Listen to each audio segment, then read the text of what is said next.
Então, bom dia, bem-vindos a mais uma Conversas com Histórias. Esta iniciativa do Jornal Rostos tem por objetivo, principalmente, essencialmente, proporcionar um momento de conversa e conhecer uma pessoa que faz parte do nosso cotidiano. A vida de uma terra, a vida de uma comunidade, faz com pessoas. É nas pessoas que começa a vida de uma cidade. É na micro-história que se faz a história grande de cada terra.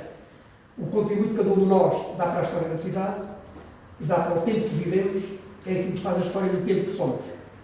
E, portanto, na última semana tivemos aqui a Cláudia Bizarro, que nos contou a história da sua vida e podem consultar na nossa página o vídeo que foi gravado com ela, na conversa com ela, com ela. Posteriormente vamos publicar uma síntese mais alargada na edição impressa que vai ser em setembro, tal qual como faremos nesta conversa.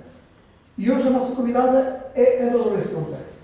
A Lourenço Monteiro é uma jovem de 20 anos, muito jovem mesmo, de 20 anos, é 20 anos mais. Mais ou menos 20 mais alto. Conheci a Ana nos tempos do jornalismo ativo que ela tinha no Jornal do Barreiro, em que ela era diretora e eu era colaborador.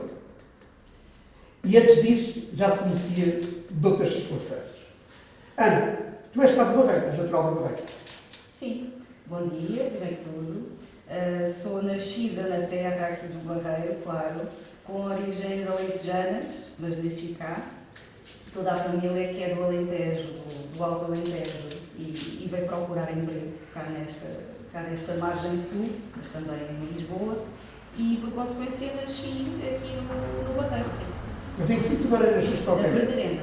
Na Verterena? Sim, primeiro, aliás, foi na Quinta da Lomba, mas eu não me lembro, porque com um ano depois fui morar para a Verterena. A tua família residia na Quinta da Lomba, mas tu foste para a Verterena, aí é construída, a zona da Verterena mais ou menos. Olha, já estamos a falar do final da Avenida do Bocage junto ao rio, por isso para mim o rio sempre fez parte das minhas vivências. Mas no tempo que tu nasceste ainda não havia ligação da Bocage ao rio, pois? Não, de Bocage ao rio, eu sempre me lembro Nasceste em de quê? ver, eu nasci em 83. 83. A Bocage ao rio deve ter sido por essa altura, mais ou menos, que ela ligou. Deve ter sido a altura que eu nasci, foi assim. Não, mas foi mais tarde. Foi em 86, 87, que aquela avenida ligou-se ao rio. Antes disso, se isto é uma coisa que é Bonfim, se não se falar. Sim, eu morava junto à Bonfim. Pronto, andaram de Almeida. Não, na Avenida do Bocage. À mesma aquela parte. Era num dos prédios altos, lá existe ainda. Frequentaste aquela escola? A número 7. A número 7. Que hoje em dia tem outro nome. Mas de qualquer modo sempre estive junto ao rio. Como é que era a vida aí nesse teu bairro? Como é que viviam? Vocês ligavam-se uns aos outros? Era uma vida não tão de bairro como é o Lavradio, porque cada freguesia tem as suas características. Acho que mesmo assim hoje em dia continua a ser. Aqui no Lavradio há mais o sentimento de bairro. Mas de qualquer modo, em termos de crianças ou até adolescentes, era uma vivência de vir cá para a rua e de estarmos sempre em conversa e na brincadeira uns com os outros. E foi assim que cresci. Havia alguma coletividade do teu bairro? Havia alguma coletividade? Sim. Qual era a coletividade? Tu frequentavas, praticaste atletismo, essas coisas? Não fiz nenhuma das atividades a título de associativismo, ou seja, em nenhum clube. Mas de qualquer modo adorava brincar na rua e vivia com as pessoas na mesma e obviamente também algumas iniciativas e eventos e bailaritos. Os teus pais trabalhavam? Ora, a minha mãe acabava por também ser nossa cuidadora de mim e da minha irmã e tinha alguns trabalhos diferentes. De qualquer modo, o meu pai trabalhava numa empresa em Lisboa. Não vou dizer para não fazer publicidade. A tua mãe era doméstica? Sim, é o antigamente designado empregada doméstica, que é Em a casa, pessoa que faz tudo e mais alguma coisa. E que é o tal trabalho que não é reconhecido, não é? É o trabalho que é feito 365 dias por ano e se ganha zero a nível monetário, mas muito a nível emocional. Nessa relação do bairro que tu vivias na rua, com as tuas pessoas da malta, com os teus amigos, tem figuras da rua, idosos, que tu guardaste na tua memória ou não? Sim, tinha o Sr. Cruz de um dos supermercados, a Dona Tina de outro dos supermercados. Sim, eram se calhar as duas pessoas mais de referência. Ias às compras. Porque eu ia às compras, ia despejar o lixo, ia comprar o meu geladinho, porque eu estava É, sempre à também procura. fazia-te expor o seu trabalho infantil. Sim, eu na altura já era um bocadinho explorada, mas por gosto próprio. Ou seja, tal como aos meus filhotes, o fazermos à vida é logo desde pequeninos. A escola primária, como é que foi? Foi com uma pessoa de referência, ou seja, que atualmente, estando tudo bem, a professora Teresa, que me marcou muito, fez os 4 anos da escola primária, do primeiro ciclo, e correu bem, era uma pessoa calma e que procurava ajudar os outros e que ouvia os seus alunos, e isso também me influenciou muito, por isso acabou por ser uma pessoa de referência, a professora Teresa Pina. Da escola primária tens recordações de coisas que te marcaram de alguma maneira? Houve coisas que ficaram guardadas aí?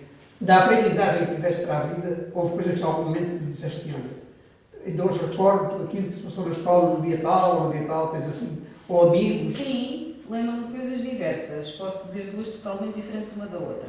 Lembro-me desde andar a fugir de uma outra miúda à frente da escola a dar uma data de voltas porque alguém tinha dito não sei o quê e eu entretanto andava a fugir da miúda. Ou seja, ao fim e ao cabo era aquele conceito de andarmos todos a brincar e escorraçar uns com os outros e depois um dá uma pancada no outro e não sei o quê. Lembro-me disso. E lembro-me também das peças de teatro que às vezes fazíamos e que eu adorava, porque ainda hoje gosto muito das artes e gostava muito também de teatros.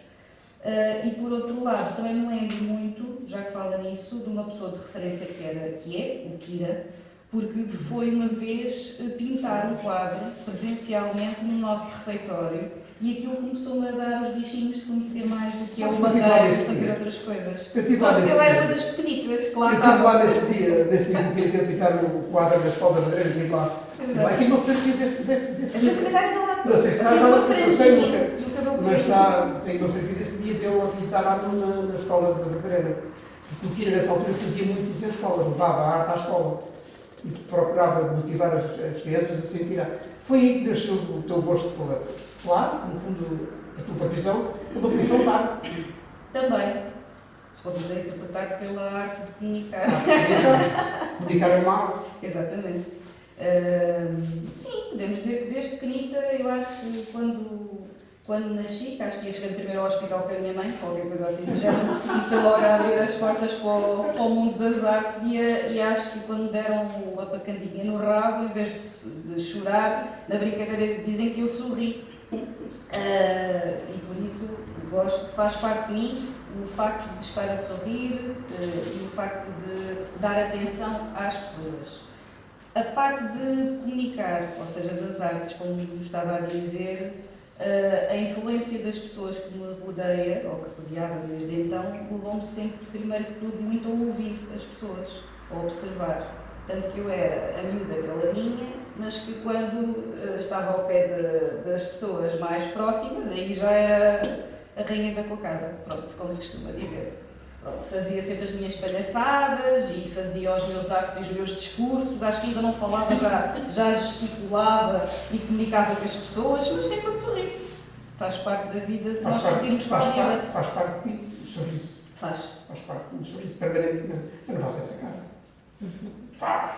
Sim, eu fiz esta cara porque mesmo às vezes que nós não estejamos interiormente com um sorriso, as outras pessoas não têm culpa do que possa estar a acontecer. Claro. E então, ainda que não seja nenhum falso sorriso, porque é das piores coisas que pode acontecer, é um falso sorriso, é um gesto de empatia para com os outros eu poder estar a sorrir. Porque, como eu digo muito na vida, o amor com o amor se paga e acho que a primeira coisa que podemos dar aos outros é um bom dia, umas boas-vindas, independentemente da forma como a pessoa esteja. O sorriso começa com o olhar. Exato. Da escola primária, qual foi a escola secundária que frequentaste? Ou seja, eu da número 7 fui para a escola da Telha, Quinta Nova da Telha. Voltaste à Quinta da Lomba. Faz à Quinta da Lomba. Exato. E depois, como perguntou pela escola secundária, eu fui para a escola secundária do Alto Seixalinho no ano em que ela passou a ter o nome de Escola de Augusto Brita. Exatamente. 91 para isso. Como é que foi a escola Augusto Brita? A escola Augusto Brita é uma escola de comunicação. Sim. Desde a primeira hora. Também tive professores que me marcaram, porque a vida é marcada e feita por pessoas, lugares e pessoas, não é? E correu bem. Foi um ato de procurar o que é que eu queria fazer, mas sempre muito em torno das pessoas. Ou seja, havia uma altura em que eu gostaria de ir para a psicologia, e depois ainda pensei em ir para a advocacia, mas depois foram duas áreas em que eu pensei, da maneira como eu sou, vou me envolver muito com os problemas das pessoas e vou fazer deles os meus problemas, se calhar.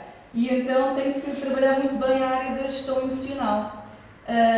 Como na altura também surgiu a possibilidade, porque estava a ficar mais em voga os cursos em licenciatura de comunicação social e etc., foi uma realidade que me chamou a atenção, até pela parte de não haver possivelmente tanta monotonia e poder andar sempre num virote a fazer coisas diferentes. E pelo facto de poder muito conversar ou entrevistar alguém, falar com alguém e saber mais, porque uma das coisas que eu adoro na vida é sentar a aprender. E por via da comunicação e de ouvirmos os outros, porque no ato de entrevistar é sobretudo estarmos a ouvir e irmos conduzindo a conversa conforme também o que queremos saber, não é? É também uma forma de aprender ao longo da vida. E então, pronto, debrucei-me então pela área da comunicação social. Não sei se é por aí que devo já ir. Mas quando quiseres, segue o caminho que as tuas emoções te levarem. Vai onde te leva o coração. Exatamente. Já uma vez convidei-te para escrever um artigo sobre esse tema. Sim. Escreve, vai no coração. Exatamente. E o que é que eu ia dizer? Ou seja, depois acabei por entrar no ISCS, Instituto Superior de Ciências Sociais e Políticas, acabei por ir então para a Comunicação Social, e quando estava, ainda antes de terminar, comecei a meter assim algumas coisinhas de investigação e questionários também de intervenção pública e política e etc, mas nunca querendo estar muito ligada à área da política. Porquê? Não gostas de política? Eu gosto de política, não gosto do jogo partidário. São questões diferentes. Acho que muitas das vezes, se os partidos estivessem mais virados para construir em conjunto, ganhávamos mais, e aí estaríamos a fazer todos política. Porque a política é um conjunto de leis e de regras que todos devemos ter na vida, e para mim, uma das coisas também muito importantes, porque depois eu sou um bocadinho assim, apesar de se calhar não parecer, é que primeiro estão os deveres e depois temos os direitos. E para haver primeiro os deveres e os direitos também precisamos da política, não é? Para nos regermos em sociedade. E por isso o caminho foi esse, foi a comunicação social, ciências da comunicação também, com o mestrado depois que fiz, mas tudo procurando estar na prática já do dia-a-dia, ou seja, não fui ter nenhum mestrado sem saber o que é que eu queria mesmo fazer. Fizeste mestrado em quê? Tem que ir ver, porque eu não sou dada não, eu sei o que é que foi. Claro. Na área das ciências da comunicação, mas depois eu tenho sempre uma variante que era variante do estudo dos médias e do jornalismo. Okay. Porque houve uma altura que eu quis aprofundar a área da moderação dos debates e daí a proximidade depois com a RTP e com a SIC, por causa dos programas de opinião pública e os prós e contras, em que uma pessoa acaba por aprender um pouco mais essa área, não é? E nesse sentido foi sempre algo que depois, na prática do dia-a-dia, nas funções que fui assumindo, na área de jornalismo ou mesmo na área de comunicação, me foram trazendo ferramentas, não é? A nossa vida toda, desde que nós nascemos, acaba por ser um acumular de competências pessoais e outras que procuramos pôr em prática, incluídas da vida académica.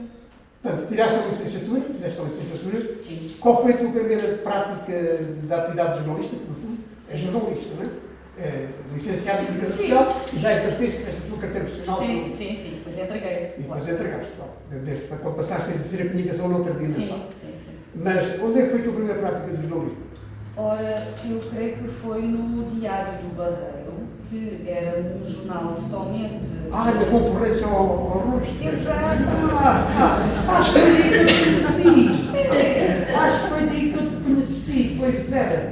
Ou seja, depois conheci assim um senhor chamado Sousa Pereira, que toda a gente conhecia, e era uma das figuras de referência a nível do jornalismo local e regional. E, entretanto, obviamente, fui estudando também o próprio Sousa Pereira para me inspirar também.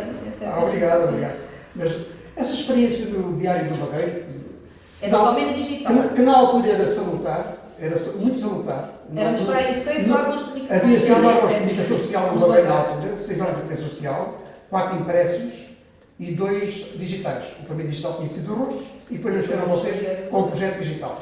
Mas na altura, entre nós não havia qualquer rivalidade, era uma concorrência salutar. Era isso que eu ia dizer. Cada um fazia o seu papel, cada um procurava estar em cima do acontecimento, se necessário, primeiro, se possível, mas não tínhamos a relação do diário digital com o rosto digital. Sim. O rosto também tinha impresso, não, aquilo tinha a sua impresso mensal. Não tínhamos qualquer rivalidade, éramos amigos. Sim, ao fim e ao cabo era o que eu iria dizer, que no jornalismo regional acaba muito por ser assim, e não quer dizer que não seja em alguns do âmbito nacional, que é a camaradagem, que é uma palavra saudável, poderia dizer, no sentido em que, epá, eu não apanhei o que é que aquele disse, epá, mostra aí os teus apontamentos, deixa lá ver o que é que a pessoa disse. O falar, era Sousa, Ana, tem que apanhar. Ou seja, e depois discutir qual é o ângulo que vais apanhar. Às vezes lembro-me disso com outros colegas. Vais abordar neste sentido ou vais abordar naquele sentido? Para quê? Para não nos sobrepormos e nos complementarmos.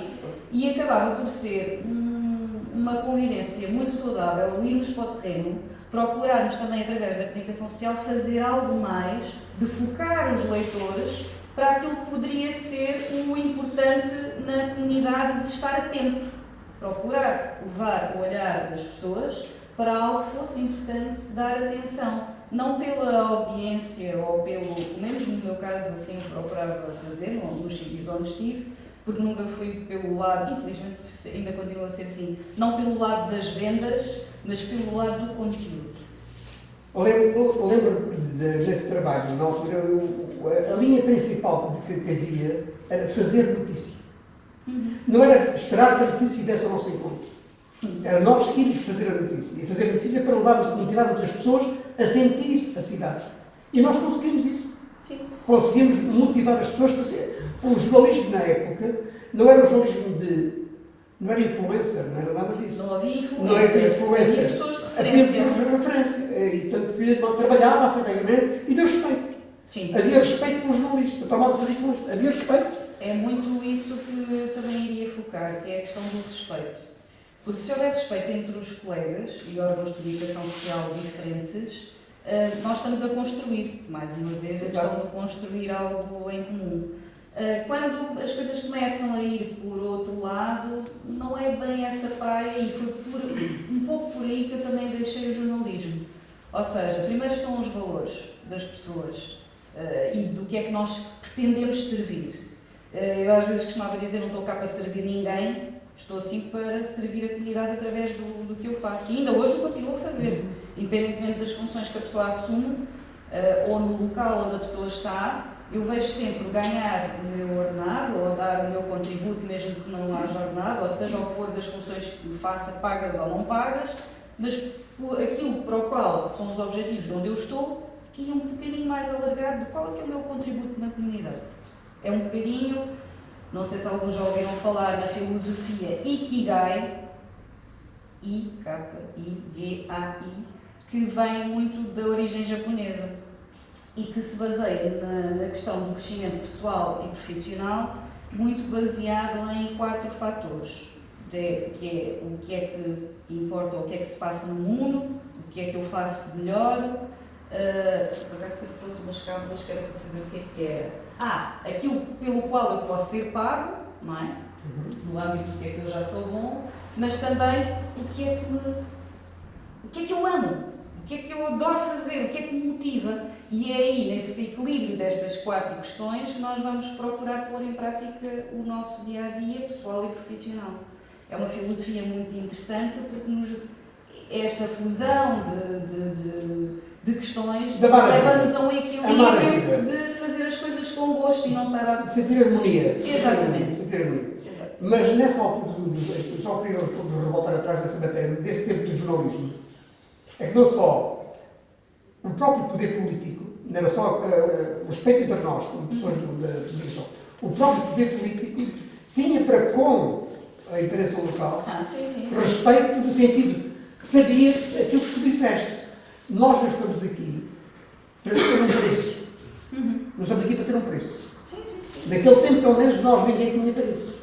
Naturalmente, havia publicidade, que era necessária para manter. O jornalismo não se faz sem publicidade.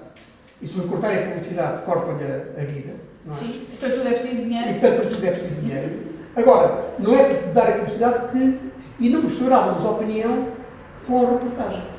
Essa questão era central. muito acesa. Ou seja, está a falar com... Na altura eu dizia, está a falar com a Ana, pessoa na comunidade cidadã, que tem direito à sua opinião, ou está a falar com a Ana que está a trabalhar neste momento? É porque eu não tenho de dizer o que não quero. E sempre foi muito assim. Só digo o que quero. E por isso é que às vezes há mais gente que conhece a Ana dos bastidores e a Ana calada, ou reservada, ou que está a observar, do que a Ana que neste momento está aqui a ser entrevistada a dizer algum tipo de coisas que possa... Que é um defeito que as pessoas aprendem às vezes, está a entrevistar e às vezes desabafa. Somos um bocadinho opostos. Não é? Nesse sentido. Embora, uma coisa que procurei sempre fazer, e continuo a fazer hoje, uma coisa é a reportagem, outra coisa é a Mas é a opinião. opinião. E há uma coisa que muitas vezes não compreendem quando eu escrevo artigos de opinião, que é a minha opinião, enquanto jornalista, também intérprete, observador e intérprete do tempo que vivo. E nesse caso, enquanto diretor. E assino os meus com o meu texto, lá, o meu nome. Outra coisa é fazer uma reportagem e eu deturpar a reportagem ou pôr na reportagem a opinião. Nunca fiz isso. Com ninguém. E também acho que nesse tempo nós sabíamos separar muito bem estes campos. Tu achas que naquele tempo o jornalismo dava um contributo para valorizar a identidade do próprio Barreiro e o Barreiro vivia essa identidade com paixão? Como é que tu olhas para isso? Isto para conseguir Sabe, contextualizar os presentes, estamos a falar há 20 há duas anos formas, atrás. pois, exatamente, há duas formas da gente olhar para a vida. Olhamos para o passado. E quando olhamos para o passado, aprendemos com o passado e aplicamos no presente aquilo que herdámos do passado. Ora, nós somos com o que fomos. Ou há uma forma da gente olhar para o passado e meramente nostálgico. A nostalgia. Ai, naquele tempo. Ai, aquilo era tão bom. E isso não nos cria qualquer dinâmica de crescimento.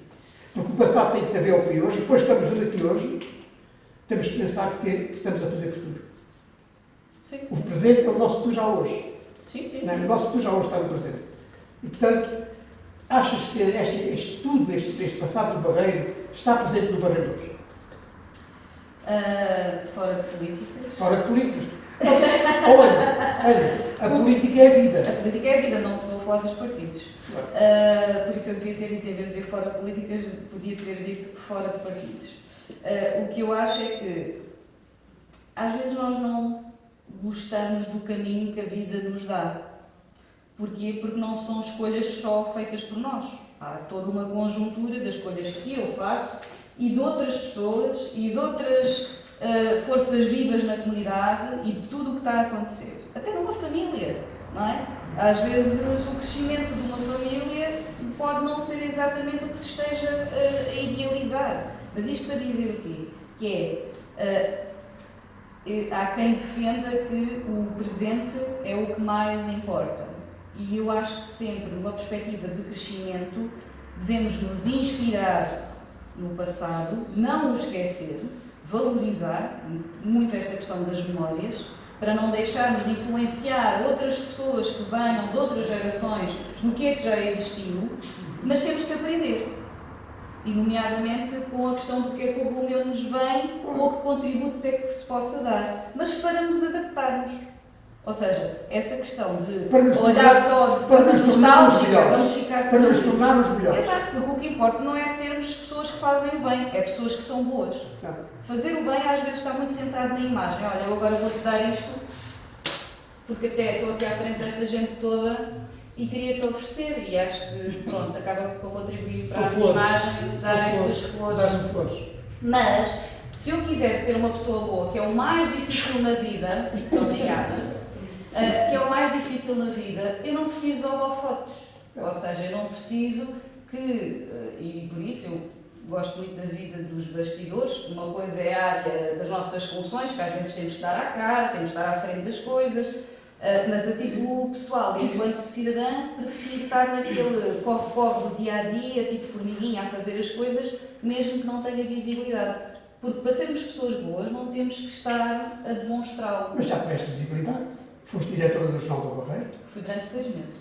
Também foste diretora do Jornal do Barreiro. Mas só que não me interessam muito os cargos. Interessa é a marca que a gente deixa na isso. vida das Quando eu digo que pessoas. foste diretor, tiveste visibilidade, é que está no lugar. Diretor tem que ser visibilidade. Entende bem de tudo. Agora, o que é que foi essa tua experiência de diretora do Jornal do Barreiro? Eu era muito nova. Eu sei que eras muito nova. Eu acho que tinha. Ainda és nova. Sim, o nosso espírito é que É acaba conta. por contar-se. Eu também sou novo. Claro que sim. Eu acho que tinha entre 26 e 28 anos. Para aí, se calhar 28. E acho que, como desde pequenina me costumavam dizer, era um bocadinho crescida e não me levaram a sério.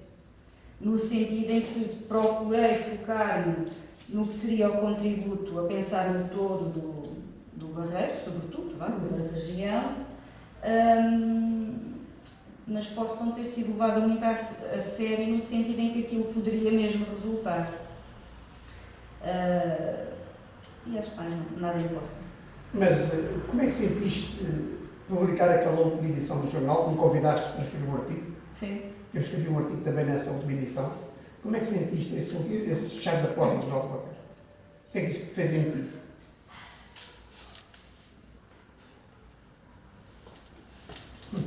É uma questão difícil.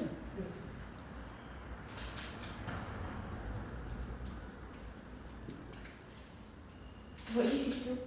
Acredito. E as vivências são assim, não é?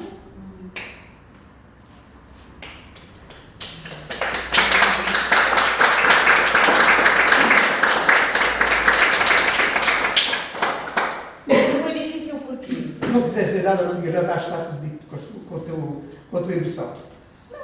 Posso apenas dizer que o facto de querermos fazer algo melhor, mas podermos não ser entendidos, acaba por abafar determinados projetos que podiam continuar a existir. Sabes que eu também senti com honor de ter sido o Jornal do Barreiro. Eu fui diretor do Jornal do Barreiro, sabes disso? E senti também muito honor de ter sido o Jornal do Barreiro. Acho que, imagino que nós temos um filho, nós, como quem diz, Tenho dois, não tenho é? um filho. Imagino que Sabes, é-nos dada a oportunidade de criar um filho. Claro. E nós assumimos essa responsabilidade. E depois às páginas tantas dizem assim, não é esse o caminho que eu quero para esse filho. E depois eu digo, então se não é esse o caminho, escolhe tu. Se achas que estas não são as soluções, eu só estou aqui para fazer o que me dizem, mas tenho o meu pensamento, e tenho a minha opinião, e tenho os meus valores. E por isso a minha consciência tinha que estar em primeiro lugar. Nunca tendo nada, obviamente, contra as entidades, etc. Mas às vezes tem a ver com pessoas. As pessoas são o bichinho pior que temos no mundo. Por isso é que tanto eu estou sempre a conviver com muitas pessoas, em iniciativas, em eventos, como às vezes preciso de me refugiar e não estar ao pé de ninguém. As flores são flores. Sim. E há flores que Tem picam. gatos. Há flores que E picam. há os gatos. E há flores que cheiram bem e há flores que cheiram mal. Portanto, as flores são flores. E é só para fazer uma confidência. E às vezes não têm caminhos em comum. Claro. E é nesse traçar os caminhos em comum que às vezes tem que haver separações. Mas eu queria fazer uma confidência já agora. Eu fui diretor, quando fui convidado para ir diretor-geral do Barreiro, quando cheguei ao Jornal do Barreiro, o Jornal do Barreiro vendia ali no Parque Catarina Fêmea, naquele dia, o vendedor dos gajos lá havia 10 jornais por semana. Quando eu saí diretor-geral do Barreiro, o Jornal do Barreiro vendia, naquele mesmo espaço, 250 jornais por semana, porque o Tomé até dizia, tem que lá ir levar mais, já acabaram. E o senhor Tomé? O Sr. Tomé era a figura do jornal, que ainda tem contigo.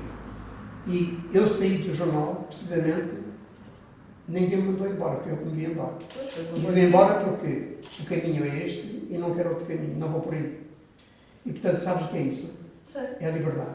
É. É a liberdade de consciência. É, eu não troco a minha consciência e o meu bem-estar por aquilo que queria entender. Tu há pouco falavas nos chinês, na filosofia chinesa. Já me lembro. Eu tenho uma filosofia que é chamada filosofia dos 3 Is. Já sei. A minha filosofia dos 3 Is tem isto. A primeira é do íntimo. E acho que cada um de nós devia olhar para o seu íntimo primeiro e descobrir a sua interioridade e encontrar-se consigo mesmo, que esse é o ponto mais belo que a gente tem na vida. A gente descobrir-se a nós próprios, o íntimo.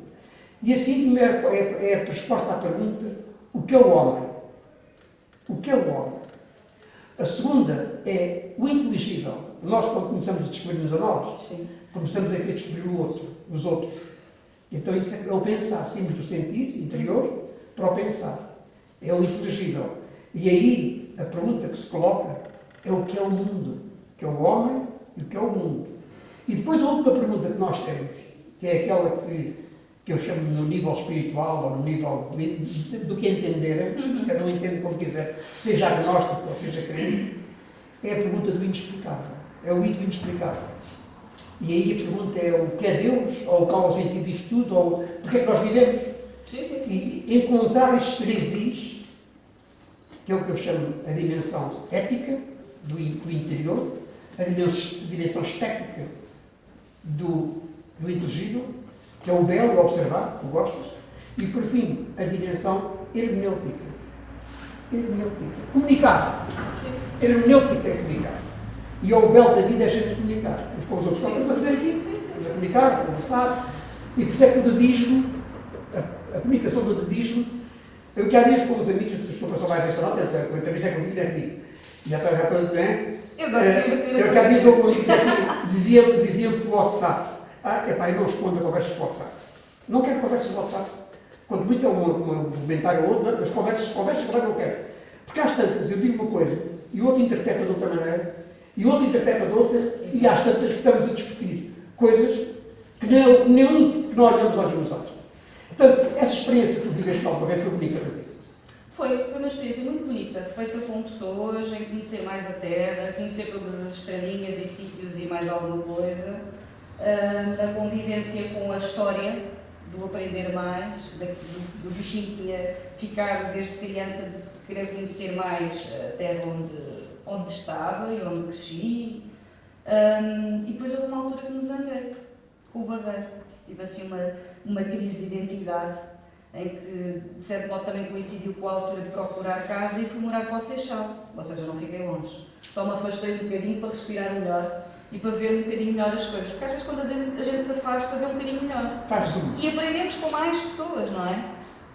E às vezes é muito importante também não termos só o olhar da maneira como a gente pensa, mas observar como é que os outros fazem, como é que os outros falam, como é que os outros agem.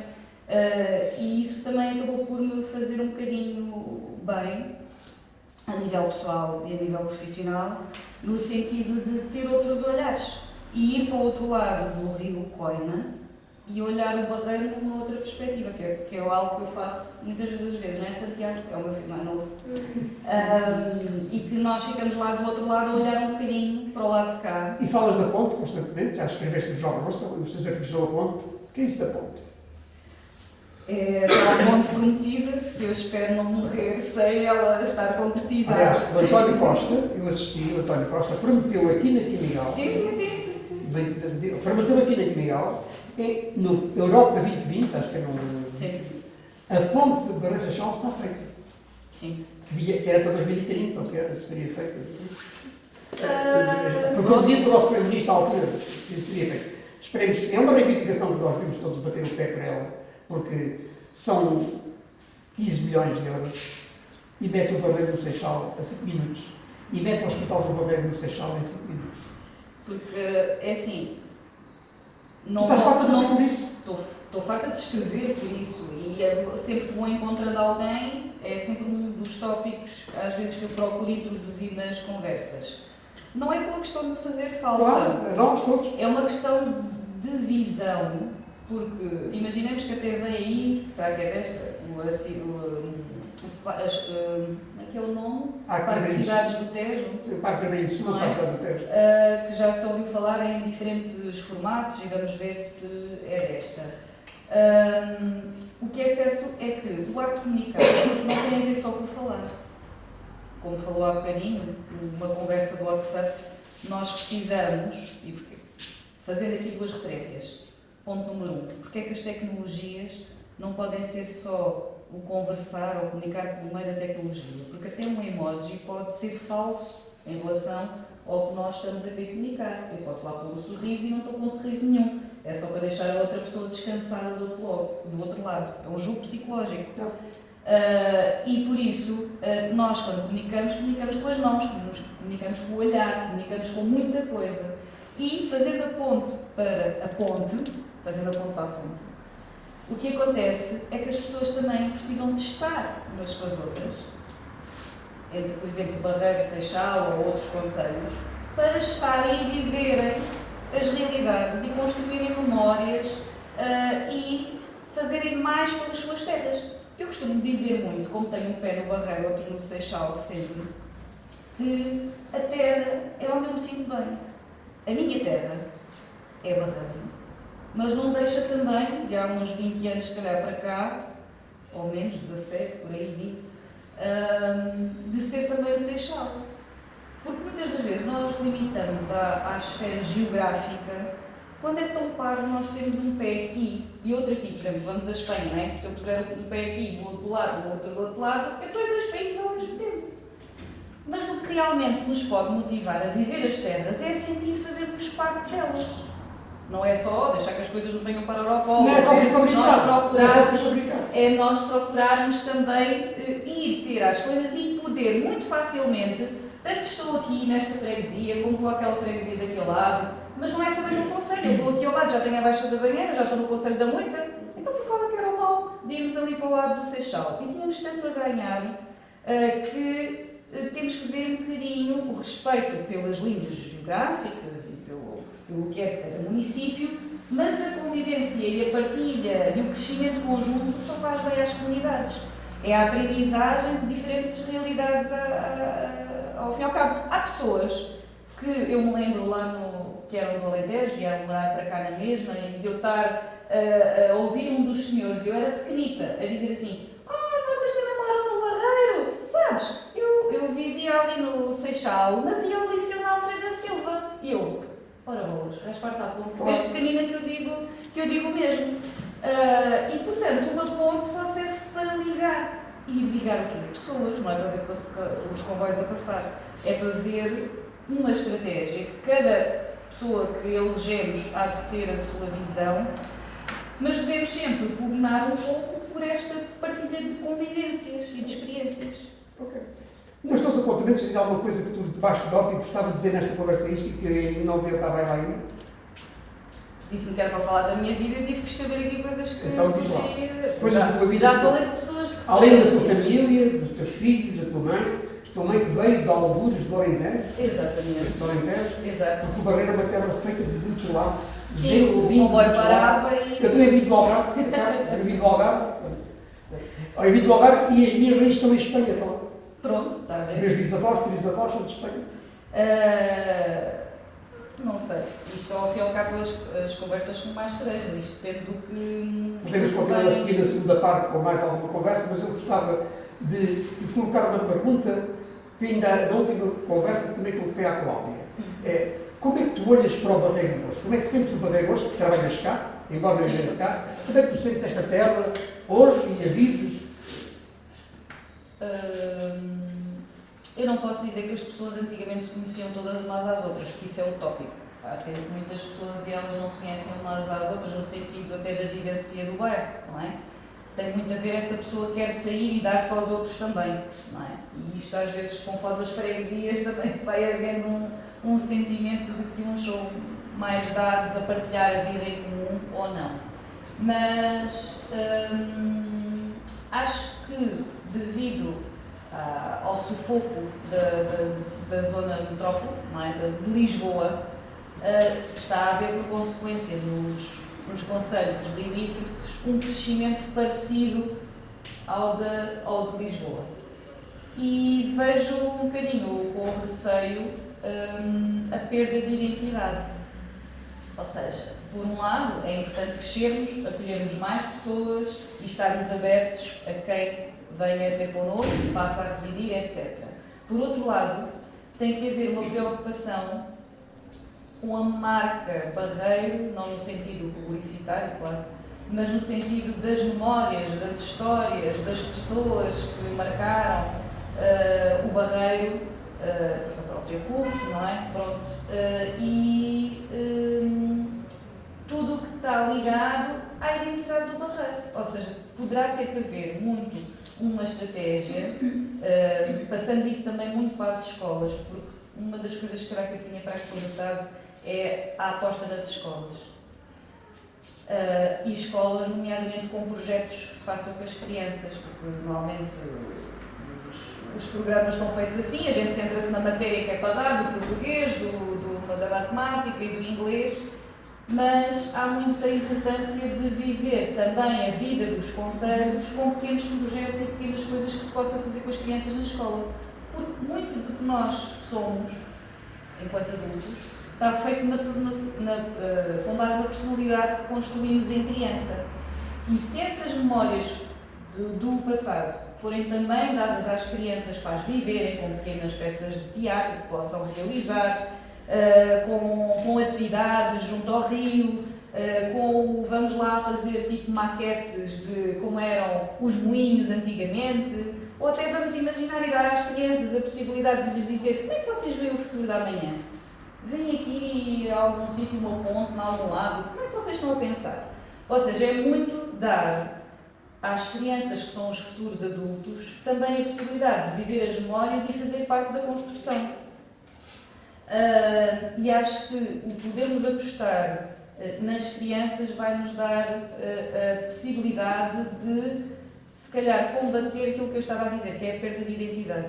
Porquê? Porque estamos a pegar em quem é novinho agora, estamos a passar a experiência e a história para eles, desde pequeninos, terem essas bases também do que é que eles querem para o sítio onde eles vivem. Ligar a memória, ligar o rio, não perder a identidade. Sim. Identidade que pode estar ligada a questões de coisas novas que é sempre preciso haver, mas que temos que procurar o que é que já aconteceu e que também marcou a história do Barreiro. A tua atividade profissional neste momento é ligada a uma área da comunicação na nós. O que é que significa a nós na tua vida? E nós, vou dizer, é a Associação Nós, está bem? Não estamos a falar de outra nós. É uma instituição de solidariedade social que já existe há 43 anos. Pronto. Ou seja, eu passei a integrar o setor social, foi assim tipo um abre-olhos também em termos da parte humana da vivência das pessoas. Mas a pergunta é... O que é que significa nós hoje na tua vida? Acorda, dormes com a nós. Às vezes. Sim, faz parte. Aquilo que tu disseste, dormes com a nós.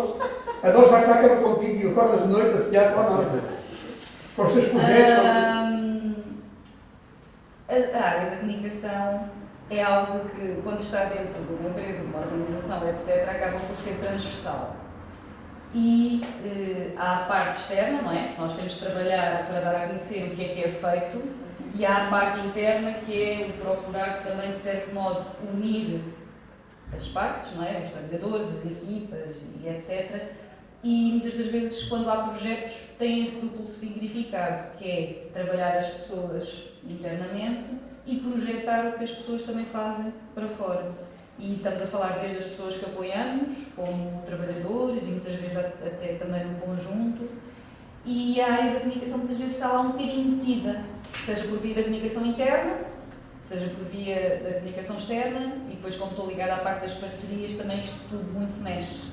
Porque a realidade do setor social, hoje em dia, e como sempre, apesar das coisas estarem um bocadinho diferentes do que há, se calhar, há uns 10 anos para cá, o setor social precisa de mais reconhecimento por parte do governo. Normalmente a gente sabe onde é que é a creche quando precisa dela. Sabemos que precisamos de um lar porque precisamos dele. Se precisamos de um serviço de apoio domiciliário, lá vamos bater, se calhar, à porta do setor social. O resto disso, as pessoas trabalham numa empresa ou noutro sítio e esquecem-se um pouco destes sítios, às vezes, que estão a fazer sempre 365 dias por ano o seu trabalho, mas que parece que só quando fazem falta é que se dá conta que o menino existe. E talvez na parte do governo também devesse haver um olhar diferente para várias instituições que existem e que fazem o seu trabalho. A comunicação é um pouco a alavanca no âmbito do setor social para mostrar o que se faz dentro, procurar projetar para fora, envolver mais pessoas nessa dinâmica que hoje em dia quase que é mais de empresa não governamental do que puramente só o associativismo, dadas as exigências que temos de cumprir, as componentes. Mas isto para dizer que envolve muito a comunicação social como uma alavanca de pessoas e de parcerias e de colocar a dar um olhar diferente sobre o trabalho que se faz. Vives emocionadamente desse teu trabalho. Vivo. O que é que mais te chocou até ao momento desse trabalho? O que é que mais Mais te chocou? chocou? Alguma coisa que... As realidades do dia-a-dia que vives. Às vezes é eu procurarmos querer fazer mais e não conseguirmos. Às vezes os recursos podem não ser suficientes, nomeadamente até de recursos humanos, não é? Porque queremos fazer mais, mas parece que somos pouquinhos para tanta coisa que há para fazer. Ou que idealizamos em conjunto, com o aval das direções e etc. Porque obviamente estamos lá para cumprir objetivos que existam e não sonhos particulares. Isso é uma questão que deve-se ter à parte e que não é isso que... Ou seja, eu vivo a nós, à associação nós, porque faço o que gosto. Ou seja, normalmente na vida, em todos os trabalhos que tenho agarrado, ainda nunca fui despedida. Já tive para aí mais de 10 empregos e nunca fui despedida. Há sempre uma primeira vez. Claro. Mas tenho que procurar sempre ir ao encontro de algo em que a minha consciência está tranquila. Uma vez disseram, mas tu não medes o ordenado que ganhas. Eu disse, pois, nem quero saber. Ou seja, eu prefiro fazer uma coisa que gosto do que ir para o ordenado XPTO. Porque às vezes chegaram a dizer, tu devias estar ali no RTP ou devias estar no não sei o quê. E eu dizia assim, e será que eu era feliz? É isso a questão, és feliz. Sou. Bem, queres acrescentar alguma coisa mais na nossa conversa? Ou ficamos por aqui? Acho que está tudo. Muito obrigado. Não sei que alguém quer perguntar alguma coisa. A seguir, é dizer que agradecer à CEPAL por nos ter este espaço para esta iniciativa, convidar-vos para o próximo dia 22, no Fórum do Barreiro, vai haver a entrega do Roxo do Ano de 2024, em que nós homenageamos as pessoas e entidades que se destacam pelo seu trabalho e pela sua atividade na vida da comunidade barreirense. E, portanto, obrigado a todos que fizeram estar aqui connosco hoje. Obrigado pela vossa presença. As conversas vão continuar. O próximo convidado é o Rui Quintas, ator. Já conversámos com ele e ele aceitou participar. Não agendámos com a data ainda. Ficamos agora este tempo de verão. Vamos ver quando é que fazemos essa iniciativa. Mas, para já, muito obrigado.